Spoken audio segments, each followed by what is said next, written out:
Bismillahirrahmanirrahim. Assalamualaikum warahmatullahi ta'ala wabarakatuh.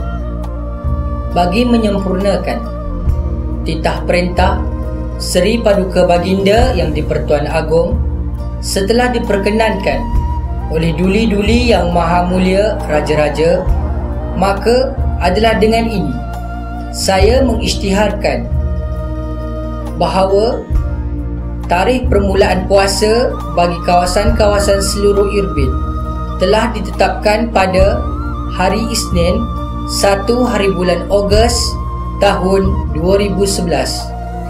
Sekian, Assalamualaikum warahmatullahi ta'ala wabarakatuh.